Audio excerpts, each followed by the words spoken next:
جو ہر جذبہ، ارادہ اور اختیار اس وقت کے لیے محفوظ رکھتے ہیں جب شریعت انہیں اجازت دیتی ہے۔ سمیر نے بہت سکون سے جواب دیا، پتہ نہیں آپ کیا کہنا چاہتے ہیں، مجھے کچھ سمجھ نہیں آ رہا۔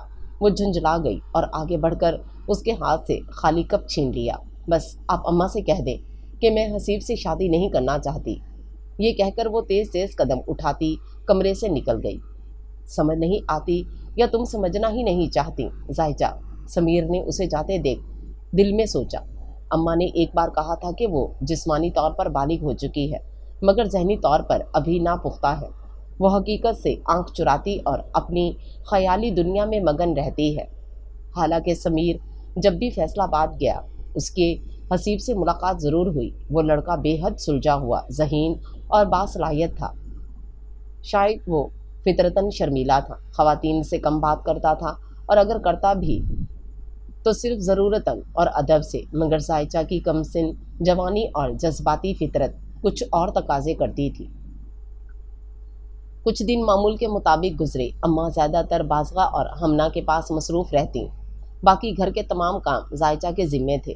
وہ کاموں میں ذرا سی کوتاہی برداشت نہ کرتیں۔ بازغہ کو سمیر نے بہت ناز و نام میں رکھا ہوا تھا اور گھر کے سب افراد سے بہت اچھے انداز میں پیش آتا تھا۔ اماں اب اسے داماد کے بجائے بیٹا سمجھنے لگی تھیں۔ 8 سے 10 دن میں بازغہ کے ٹانکے کھلنے لگے، زخم بہتر ہو رہا تھا تو اماں نے واپسی کا فیصلہ کیا۔ اماں اس بار زائچہ کو کچھ دن اور یہیں رہنے دیں۔ بازغہ نے طبیعت کی خرابی کا جواز دے کر صرف 1 ہفتہ اور زائچہ کو رکنے کی اجازت لی، مگر پھر وہ اصرار کرنے لگی۔ ویسے بھی اس کا گریجویشن مکمل ہو چکا ہے، اگر وہ چاہے تو میں اسے کراچی یونیورسٹی میں داخلہ دلوا سکتی ہوں۔ بازغہ بس کر، اس کا اور دماغ نہ خراب کر، جتنا پڑھ لیا ہے اس سے تو ویسے ہی آسمان پر پہنچ چکی ہے۔ اماں کو غصہ آ گیا کیونکہ سمیر اور بازغہ نے انہیں زائچہ کے انکار کی خبر دے دی تھی۔ اب ماں کی بات بھی نہیں مانتی، پڑھ لکھ کر تو ماں باپ کو پہچاننے سے بھی انکار کر دے گی۔ میں اسے منمانی کی اجازت ہرگز نہیں دوں گی۔ اماں نے غصے سے فیصلہ سنا دیا۔ اماں آپ خواہ اپنا خون جلا رہی ہیں۔ زائچہ شاہزر کو گود میں اٹھائے گاڑی کے پاس کھڑی تھی۔ شریعت ہمیں یہ حق دیتی ہے کہ ہم شریک حیات کے انتخاب میں اپنی رائے کا اظہار کریں۔ ماں کی غصے بھری باتوں پر وہ اطمینان سے بولی، مگر اماں کے غصے کی شدت اور بڑھ گئی اور وہ قریب آ گئی۔ بے دین، نماز تو پابندی سے پڑھتی نہیں، بس ایک اسی معاملے میں شریعت یاد آتی ہے، باقی کسی معاملے میں نہیں۔ ہاں تو آپ ہی بتا دیں، اور کس کس معاملے میں احکام شریعت پر عمل کروں؟ خود کو تو دنیا کے جھمیلوں سے فرصت نہیں ملتی۔ وہ دھیمی آواز میں بڑبڑائی، دروازہ کھولا اور دھپ سے فرنٹ سیٹ پر بیٹھ گئی۔ اماں نے سنایا نہیں، معلوم نہیں وہ بدستور خاموش رہیں۔ میں نانی جان کے پاس بیٹھوں گا، شاہزر نے پرجوش نعرہ لگایا اور کھلے دروازے سے نکل کر پچھلی والی سیٹ پر اماں کے ساتھ جا بیٹھا۔ بازغہ ہمنا کو گود میں لیے وہیں کھڑی تھی۔ بازغہ ابھی تمہیں کچھ دن اور آرام کرنا ہے، کوئی الٹا سیدھا یا بھاری کام کرنے کی ضرورت نہیں۔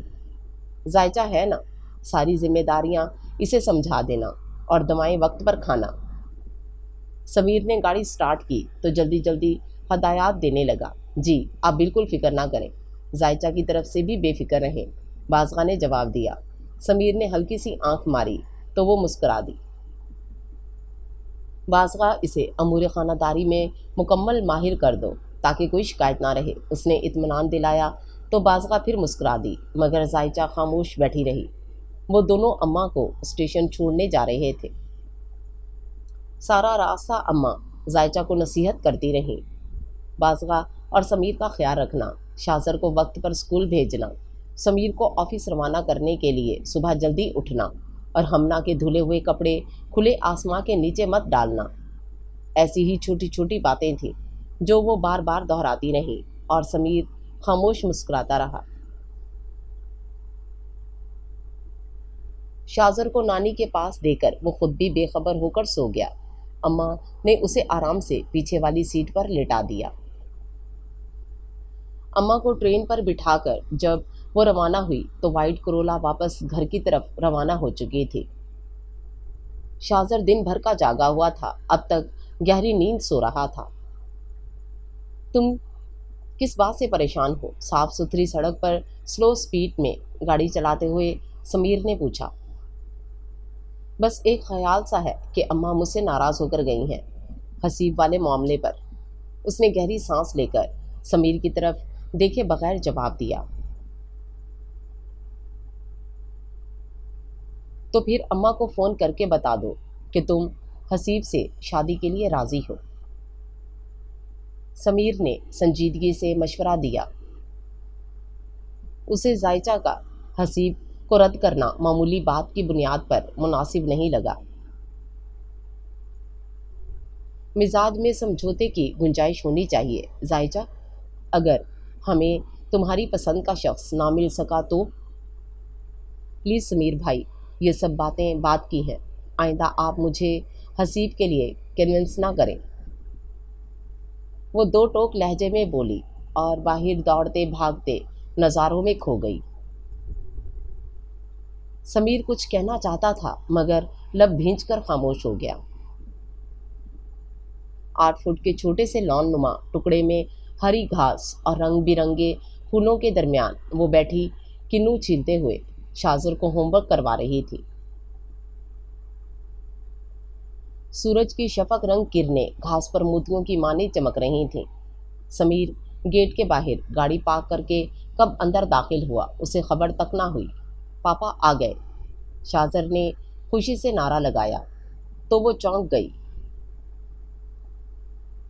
میری میز کہاں ہے؟ سمیر نے شگفتگی سے پوچھا۔ سلام کا جواب دیتے ہوئے اس نے نوٹ کیا کہ وہ آتے ہی بازگاہ کی طرف لپکتا ہے۔ کچن میں آج مٹن کڑھائی آپ کے لیے اپنے ہاتھوں سے بنا رہی ہیں، زائچہ نے بتایا۔ سمیر کے اندر جانے کے بعد اس نے کنو کے چھلکے سمیٹے اور شاہزر کو سٹنگ روم میں چلنے کو کہا اور اس کے اٹھنے کا انتظار کیے بغیر خود اندر چلی گئی۔ یہ تو بہت غلط بات ہے۔ سمیر نے کچن میں آ کر بازگاہ کا دہی پھینٹتا ہاتھ روک کر اپنے ہاتھوں میں لے لیا۔ آپ کو مکمل بیڈ ریسٹ تجویز ہے اور آپ میرا ہاتھ چھوڑیں، تھوڑا سا کام رہ گیا ہے۔ بازگاہ نے ہاتھ چھڑانے کی کوشش کی۔ کوئی کام نہیں کرنا بازگاہ، زائچہ سے کہہ دو، وہ کر لے گی۔ سمیر نے ہاتھ چھوڑے اور اسے اپنے بازوؤں کے حلقے میں لے لیا۔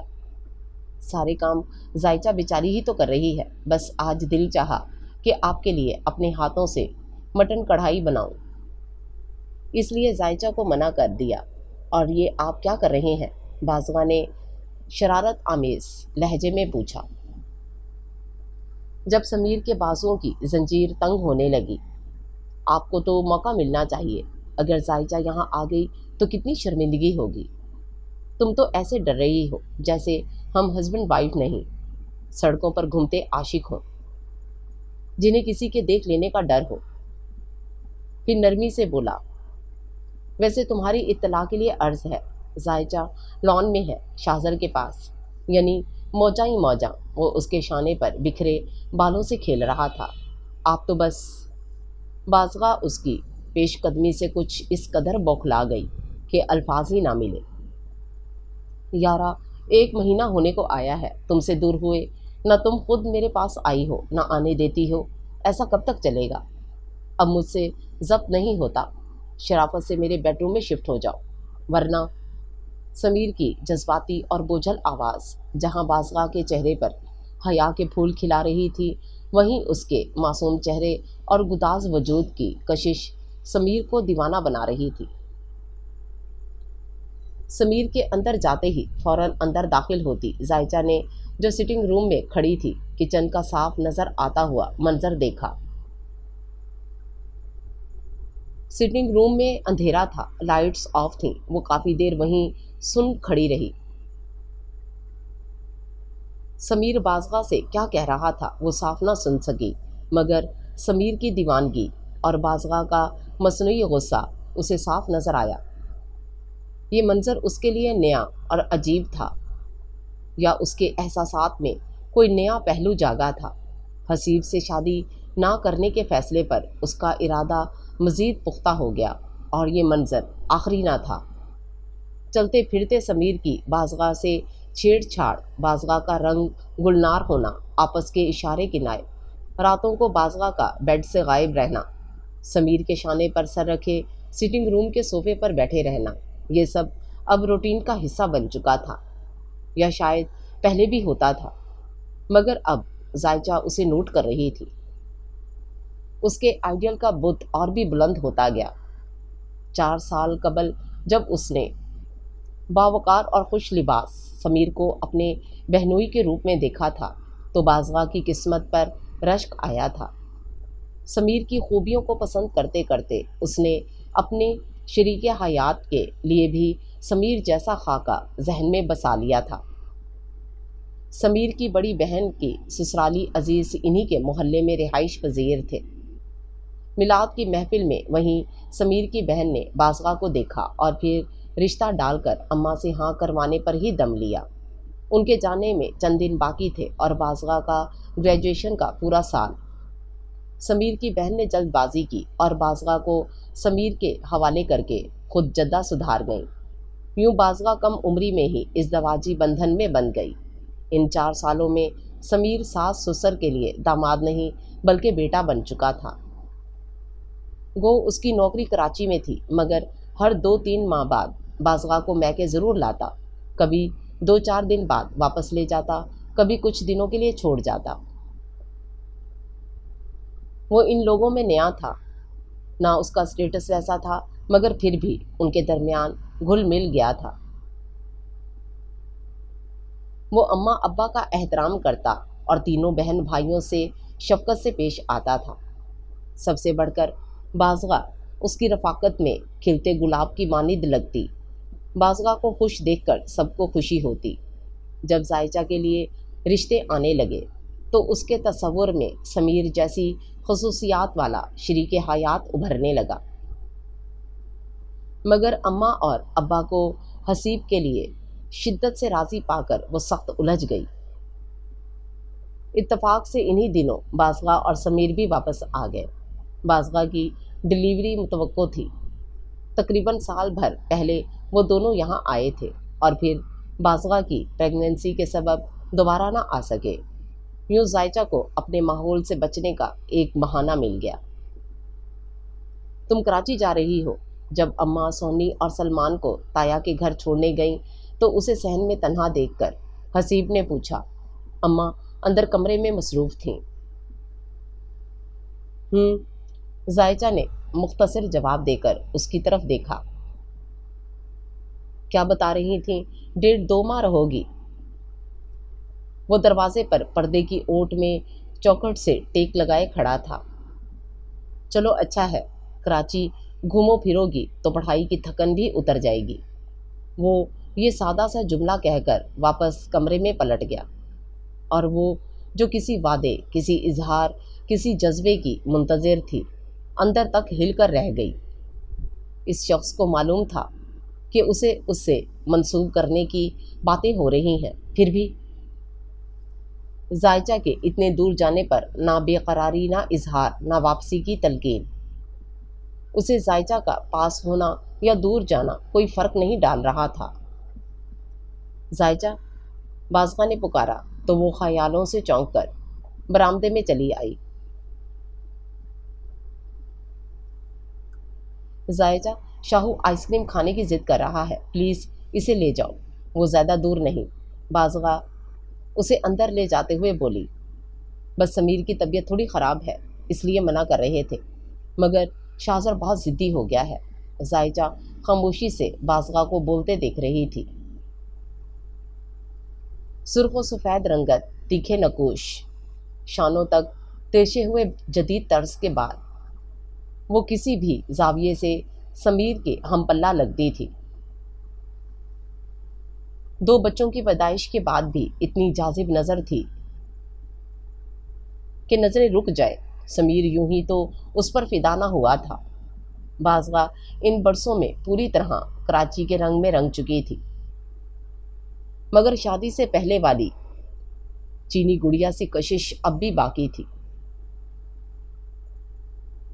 زائچہ نے نگاہوں ہی نگاہوں میں اپنا اور اس کا موازنہ کیا تو دل کو یہ اطمینان ضرور ہوا کہ وہ بازگاہ سے زیادہ نہیں تو کم بھی حسین نہ تھی، بس اس کے مزاج میں وہ ٹھہراؤ، بردباری اور نزاکت نہیں تھی جو عمر اور تجربے کی باعث بازگاہ میں تھی۔ کیا ہوا سمیر بھائی کو؟ صبح تو بالکل ٹھیک آفس گئے تھے، بس ہلکا بخار اور سر درد ہے، میں چائے کے ساتھ دوا دے دوں گی، تم ذرا شاذر کو لے جاؤ، ٹھیک ہے؟ اس نے اسبات میں سر ہلا دیا۔ رات کے آئینے میں بنے گئے خواب ریزہ ریزہ کیسے ہوتے ہیں یہ اسے آج پتہ چلا تھا۔ ذرا سی غفلت ساری محنت پر پانی پھیر دیتی ہے، ایک ٹانکا بھی غلط ہو جائے تو پوری بند دوبارہ ادھیڑنی پڑتی ہے۔ یہ کسی نے اسے نہیں بتایا تھا، آنچل کی حفاظت کرنی پڑتی ہے، یہ بھی کسی نے اسے نہ سکھایا تھا۔ اس کے آنچل پر غلاظت آن پڑی تھی، خواب بجھ گئے تھے، آنچل داغدار ہو چکا تھا۔ پچھلے 1.5 گھنٹے سے وہ یوں ہی بے حس و حرکت بیٹھی تھی، جیسے زندہ رہنے کا کوئی جواز تلاش کرنا چاہ رہی ہو، مگر کوئی سوچ ذہن کے دریچوں پر دستک نہ دے پائی۔ زائچہ اٹھو پلیز۔ سمیر کے قدم اس کے قریب آ کر رک گئے تھے۔ سرخ و سفید توانا پیر سیاہ لیدر کی چپل میں مقید تھے۔ زائچہ پلیز اٹھو، ہاتھ دھو لو، تھوڑا فریش ہو جاؤ، دیکھو شاذر کی ڈھیر ساری شرارتیں آنے ہی والی ہوں گی۔ بازگاہ بھی انداز نگاہ میں نرمی اور ملال لیے سمیر کہہ ہی رہا تھا کہ جملہ ادھورا چھوڑ کر یکدم لب بھینچ لیے۔ زائچہ نے نگاہ اٹھا کر اسے نہ دیکھا، وہ اس کے قدموں کے پاس زمین کو ہی صدمے اور نفرت سے گھڑتی رہی۔ اس کے آئیڈیل کا بلند و بالا مجسمہ بری طرح پاش پاش ہو چکا تھا، تو وہ نگاہ کیسے اٹھاتی؟ اتنا شعور تو اس میں تھا کہ حلال و حرام میں تمیز کر سکتی تھی۔ وقت کے ہاتھوں زنجیر بننا کسے کہتے ہیں آج اس پر کھلا تھا۔ جذبات اور مغلوبیت رشتوں کی تمیز بھلا دیتی ہے، یہ تجربہ اسے اپنی عزت اور مان گوا کر حاصل ہوا تھا، اور اب وہ اس لمحے اپنی ہستی کا غرور روندنے والے کا چہرہ نہیں دیکھنا چاہتی تھی۔ سو پوری طاقت سمیٹ کر وہ اٹھی اور لڑکھڑاتے قدموں سے واش روم کی طرف بڑھ گئی۔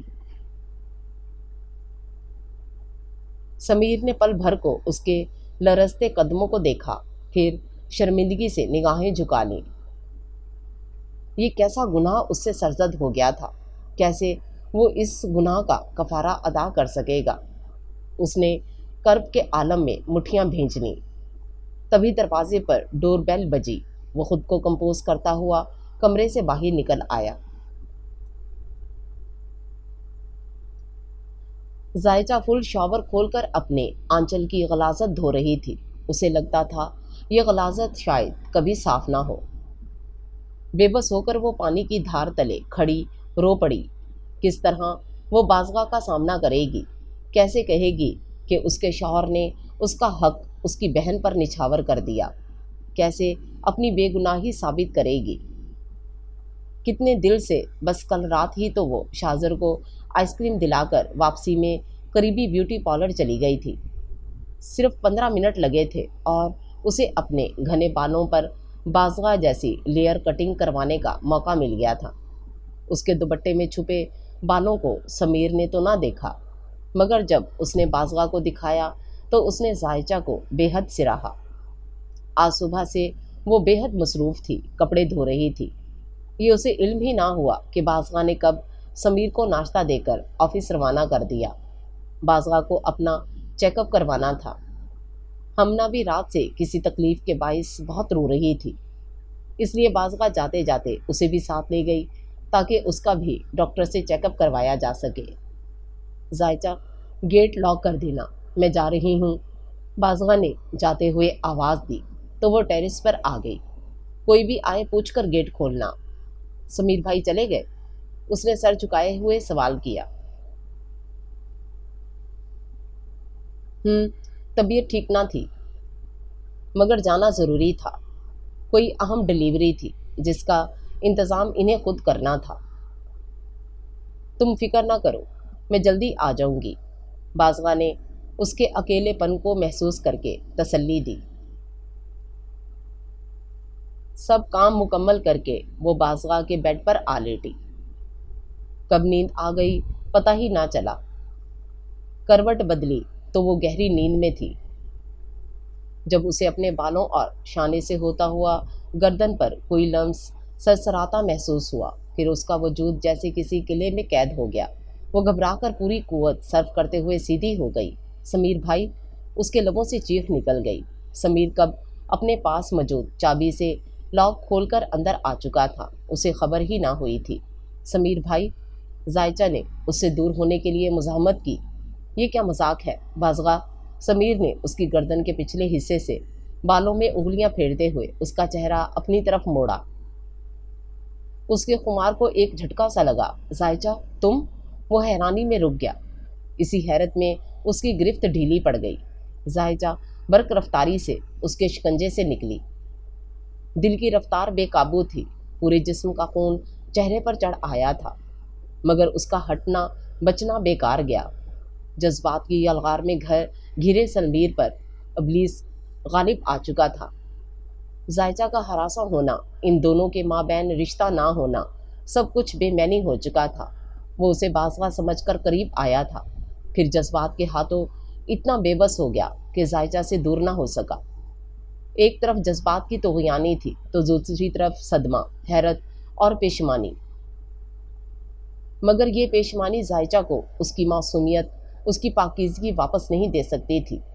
سب کچھ گوا کر اب وہ کس منہ سے کسی اور مرد کی زندگی میں شریک ہو سکتی تھی؟ رشتوں پر سے اعتبار ٹوٹ چکا تھا۔ ایک غیر محرم نے اسے جبراً اس دنیا سے روشناس کرایا تھا جہاں صرف اس کا شریک حیات اسے لے کر آنا تھا۔ یہ کیسی ذلت تھی جس میں وہ دھس چکی تھی۔ کمال ہے زائچہ، تم اب نہا رہی ہو، کام تو کب کا ختم ہو چکا تھا۔ بازگاہ اسے کافی دیر بعد واش روم سے نکلتا دیکھ کر بولی۔ مجھے آج کلینک میں کافی دیر ہو گئی تھی، واپسی میں سوچا شاذر کو بھی اسکول سے لے آؤں، ورنہ وہ بچہ بیچارہ 1 گھنٹہ وین کی وجہ سے خوار ہوتا رہتا۔ ڈرائیور بھی اسے سب سے آخر میں یہاں پہنچاتا ہے۔ سمیر جانے کب کے آ چکے ہیں، لگتا ہے طبیعت زیادہ خراب ہے۔ تم نے ان سے کچھ کھانے پینے کے بارے میں پوچھا؟ ہمنا کو تھک کر سلاتے ہوئے بازگاہ کا سارا دھیان زائچہ کی طرف منتقل ہو گیا، جو دھیرے دھیرے اپنے گیلے بال سنوار رہی تھی۔ نہیں، آپ خود ہی پوچھ لیجئے، وہ سپاٹ لہجے میں بولی۔ ویسے زائچہ تم بہت پیاری لگ رہی ہو، تم پر یہ ہیئر کٹنگ بہت سوٹ کر رہی ہے۔ بازگاہ کی صراحتی نگاہیں اس پر جمی ہوئی تھیں۔ سمیر کہتے ہیں تم نے قد کاٹ بالکل میری طرح نکالا ہے۔ اب ہیئر سٹائل سے رہا سہا فرق بھی ماند پڑ گیا، وہ کہتی جا رہی تھی، اور شدت ضبط سے لب بھینچے زائچہ کی آنکھیں پانی سے بھرنے لگیں۔ اس نے فیصلہ کر لیا تھا کہ وہ سمیر کی شکل نہیں دیکھے گی۔ اس نے خود کو ان کاموں اور ان جگہوں تک محدود کر لیا تھا جہاں سمیر کا سامنا نہ ہو۔ ہمنا اکثر اپنے پاپا اور مما کے ساتھ باہر جانے کی ضد کرتی، مگر زائچہ اسے پیار سے سمجھا کر اپنے پاس رکھ لیتی۔ اس نے بازگاہ سے اصرار کیا کہ اسے سمیر کے بیڈ روم میں منتقل ہونے دے، مگر بازگاہ نہ مانی۔ وہ ہمیشہ سمیر کے سونے کے بعد اپنے کمرے سے نکل کر زائچہ اور بچوں کے پاس آ جاتی۔ زائچہ اسے بتانا چاہتی تھی کہ اب اسے کوئی ڈر نہیں رہا، جو قیمتی متاع تھی وہ تو لٹ چکی تھی۔ اب تو اس بے روح جسم کے ساتھ اپنے گھر واپس جانے سے بھی خوف آتا تھا۔ وہ بے حد گمسم رہنے لگی تھی۔ جس دن بازگاہ نے چلا نہا کر باہر قدم رکھا، اسی روز ایک حادثہ وقوع پذیر ہوا۔ تب سے اماں روز فون کر کے بازگاہ کو یاد دہانی کراتی تھیں کہ اب زائچہ اور بچوں کو لے کر کچھ دن کے لیے فیصل آباد آ جاؤ، مگر بازگاہ سمیر کی وجہ سے ابھی جانا نہیں چاہتی تھی۔ اس روز صبح جب زائچہ سو کر اٹھی تو اسے لگا کہ سمیر آفس جا چکے ہیں۔